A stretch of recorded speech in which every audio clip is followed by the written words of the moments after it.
Carmina Villaroel sa mga nagsasabing mata pobre, pakialamera siyang ina. Sumagot si Carmina Villaroel, ang kapuso actress at TV host, sa mga batikos na natanggap ng kanyang pamilya, lalo na ng kanyang kambal na anak na sina Mavi at Cassie Legaspi. Ito ay kaugnay ng naganap na media conference para sa GMA afternoon seryeng, Abot Kamay na Pangarap, na malapit nang matapos. Kamakailan, lumutang ang mga akusasyon na si Carmina ay mata pobre at pakialamera pagdating sa personal na buhay ng kanyang mga anak, lalo na nang malink ang mga ito kina Kylene Alcantara at Darren Espanto. Ang mga pahayag na ito ay nagbigay diin sa mga opinyon ng ilang tao tungkol sa kanyang pagiging sobrang mapagmatsyag at tila may pagkakontrolado sa kanilang mga buhay. Sa press conference para sa Abot Kamay na Pangarap, pinasalamatan ni Carmina ang kanyang mga anak sa kanilang pagtatanggol sa kanya laban sa mga bashers.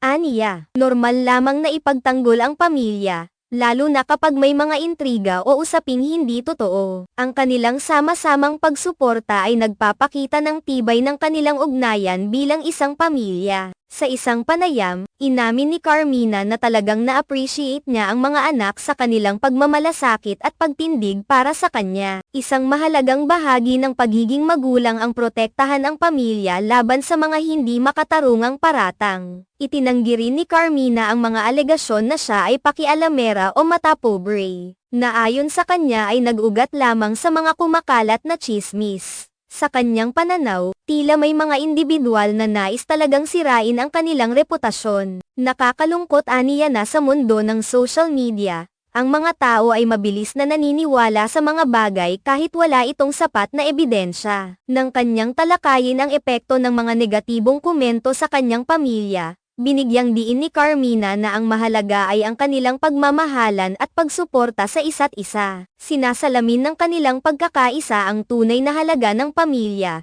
at hindi nila ito ipagpapalit sa anumang uri ng intriga o paminsang batikos. Ipinahayag din ni Carmina ang kanyang saloobin tungkol sa mga taong nagiging dahilan ng hidwaan sa kanilang pamilya. Naniniwala siyang ang mga ganitong tao ay hindi nakakaunawa sa tunay na halaga ng pamilya at kung gaano kahalaga ang suporta sa bawat isa. Nais niyang ipakita sa kanyang mga anak na sa kabila ng mga pagsubok, dapat silang manatiling matatag at magkasama. Sa kanyang pagsasalita, nagbigay siya ng mensahe sa lahat ng mga nagmamasid sa kanilang pamilya. Sa halip na husgahan, mas mainam na magbigay ng suporta at pangunawa, dahil hindi lahat ng bagay ay nakikita sa labas. Ang bawat pamilya ay may kanya-kanyang laban at hindi dapat ito gawing batayan ng paghatol.